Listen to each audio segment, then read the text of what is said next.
Recently, Marvel has been cooking, whether it be with shows like Agatha or Friendly Neighborhood Spider-Man, or with movies like Deadpool and Wolverine. So the latest installment to this list of peak projects is Captain America Brave New World, or is it actually just a pile of garbage? Let's talk about it. Now there will be huge spoilers the size of Celestial Island ahead, so come back after you have watched the movie. So the general plot of the movie is that Thunderbolt Ross is now the President of the United States of America, and he wants to form a peaceful way of harvesting the adamantium within the corpse of Tiamat. But the leader, who wants to take revenge on Ross for imprisoning him for 20 years, hires the Serpent Society to steal some adamantium from the Japanese, hoping to cause a war between Japan and the USA to get Ross out of office and to ruin his legacy. But Sam manages to stop the Serpent Society from stealing this, and so Ross honors him by inviting him to a conference where he introduces the treaty. But the leader uses mind control techniques and causes Isaiah Bradley to attempt to kill Ross, thus sending him back to prison. But Sam vows to free him, and so his investigations lead him to realize that the leader wants to cause a war, but mainly wants to ruin Ross's legacy. This reaches its peak when two rogue, mind-controlled fighter pilots start attacking Japanese planes in Celestial Island. Sam stops them, but in the fight, Joaquin Torres is injured. Bucky then shows up to comfort and motivate Sam to stop the leader for good, but for his plan to succeed, the leader turns himself in, and so he's able to force Ross into transforming as the Red Hulk. And Sam fights to stop him, and he uses the classic "you are better than this," and he manages to transform back, but he can no longer be in office and is sent to the raft. We also see Betty Ross after 20 years, and the film ends with Sam wanting to form the Avengers and the leader telling Sam about the coming multiversal conflicts ahead. Enough said.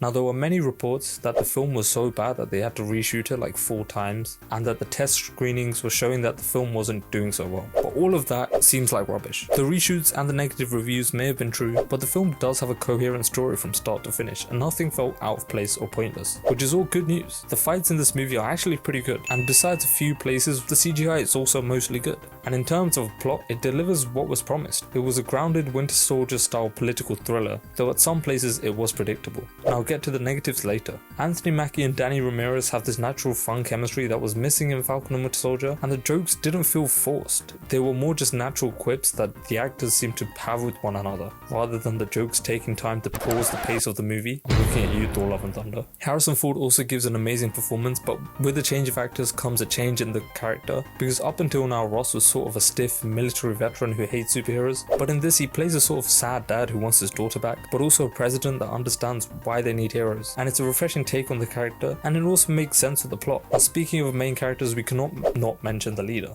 Essentially, he is the main villain of the movie, except for the fact that he's in the movie for a total of about 10 minutes. And 8 of which his face is covered or in the dark, like they're still trying to hide his face from us and they're trying to keep him a surprise even though he's in the movie, which doesn't make him seem like much of a threat. And seeing him after almost 20 years in the MCU only for him to just drug Ross into turning the Hulk is pretty stupid. Speaking of which, the way Ross becomes the Red Hulk is so dumb as well, because he never took the super soldier serum alongside the radiation or got the Hulk's blood. Instead, he just takes pills that infect him with gamma radiation over time. So instead of the gamma radiation giving him cancer, it turned him into a Hulk. So they could have done something with Banner's Hulk in this movie in a way that when Ross transforms, it sort of goes full circle with him having hunted the Hulk in the past. But it also makes sense why they wouldn't put it, since Sam also doesn't have the serum, so it evens up the battlefield. Also, Sam just talking to the Red Hulk and calming him down is so funny because it's sort of like the sun's getting real low. We do see this happen in What If Season 3, so I'm not completely annoyed. But the film really did feel more like a Red Hulk movie than a Captain America movie, because it doesn't connect to the Falcon and Winter Soldier in any way. Like, if you didn't watch that show, you would still understand what's happening,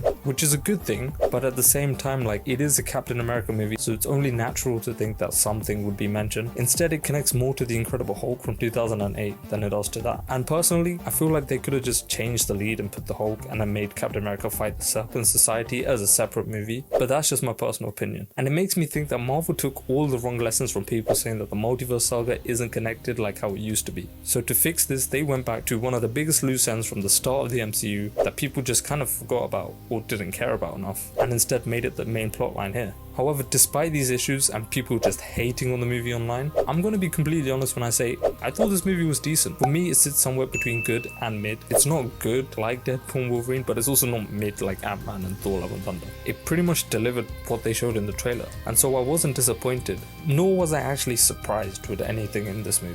Like, yes, I do wish that they had saved the Red Hulk for the movie and just showed his feet and hands in the trailer, but if they do take that out, there isn't anything else in this movie to cause you to hype up and die of hype. So I am torn on that regard. Comparing it to the other Captain America movies, it does kind of hold up. I know I've seen Rotten Tomatoes say that this is the worst thing ever, but none of them shower, so it doesn't matter. And I'm not a huge fan of the Captain America movies. Like, I thought the first Avenger was kind of boring. Winter Soldier was highly overrated, and I only really liked Civil War, mainly because it had Iron Man and Spider-Man. But somehow I enjoyed this one as well, and I definitely liked it more than the Falcon and Winter Soldier. So I would say that this is my ranking of all of the Captain America movies, and it's by no means a popular opinion, and I know I'm gonna get hated on in the comments. But I do think that this has kept Marvel with its streak of good projects lately. So as a result, this gets a 7 out of 10. It's good with a bit of stuff that's bad in places, but definitely watchable and enjoyable. Do comment below your thoughts and subscribe whilst you're there.